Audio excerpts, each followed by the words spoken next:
Jessica with House of Self back here, wanting to discuss further into just framing of the mindset and why it is important, okay? So, chain reaction, an event causes a thought, causes an emotion, causes a behavior. Let's start at the event. How can we put the brakes on from allowing our minds to spiral out of control in a negative area and wrecking our whole mood for the day? Here's what we have to understand. Events can be anything from worldly. It can be another person doing something, your own personal history, maybe how you were raised, where you lived, your life story basically, okay? And stressing over the future events that have not happened, and then just what your own personal beliefs and stuff are. So how do you stop from going into a negative mind frame if it's something that has happened worldly, an event that's worldly? Well, this is the thing. There are a lot of pleasant things that happen in our world, and we celebrate them. We acknowledge it and we move on. It puts us in a good mood. Here's where we have to flex our muscle some, okay? There's also events that are very unpleasant that happen in the world. You have to understand that you don't have control over what is going to happen in our world. We all have a teeny tiny small portion, our own part to play in the big picture of the world.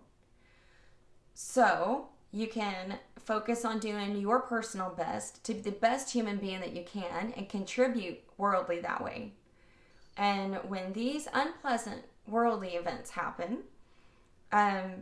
it will cause you to have a thought and emotion. It is important to honor that. Don't ever hide your feelings or thoughts. That is going to do a lot of damage internally and mentally and emotionally as well. I don't encourage that. I want you to give it its second of space. Acknowledge that whatever has occurred is not pleasant. And, if you need to grieve over that moment or have some emotion with it, give it its space and let it go. The power comes in releasing. You have to release it so that way you can go on and about your day and whatnot. That's how you stop in the tracks of getting in a negative mind frame from a worldly event that may not be pleasant. Now, smaller scale, events caused by other people. In the last video, I gave the analogy off the top of my head of a driver cutting you off on the highway. You have no control over that person's behaviors or actions. You probably didn't even do anything to cause another person's behavior or action. So you have to understand that and choose to just go ahead and let it go and move on. A lot easier said than done, but like I said, this is where we flex that muscle. We practice to stay in a positive mind frame. There's always situations and things that occur that, of course, need our attention or warrant certain reactions, but I'm speaking more in general, okay? Like just in general as our days go, how we can help control and maintain a positive mindset, because that really does affect the rest of our day and week, and it just, it snowballs when it's out of control. Okay, let's say that a lot of the events in your life that are directly connected to personal experience just haven't been pleasant, and they have an ongoing effect on how you view situations that do occur.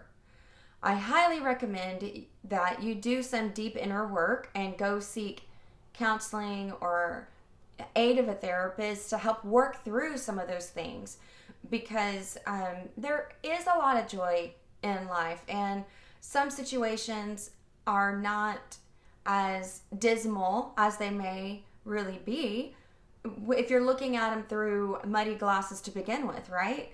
So not saying everything's always roses and sunshine, but some things may not be as bad as you think they may be, and everybody deserves to have a more positive outlook on things. We all deserve to see a little bit of the glasses half full. It just feels good to have that attitude and that approach to most things on a daily basis. Always find that positive. It keeps your mood upbeat. Like who enjoys feeling down? I do have my days where I just want to say, you know what? I'm going to wrap up in my blanket and I'm done for the day. I'm down for the count. And that's fine every now and then. But don't let it become your daily knee-jerk feeling or response to things that happen.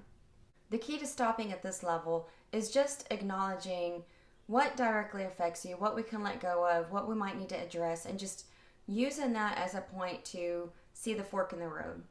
All right? As many wise people have said, we don't have to always accept every invitation to every event, if you know what I mean.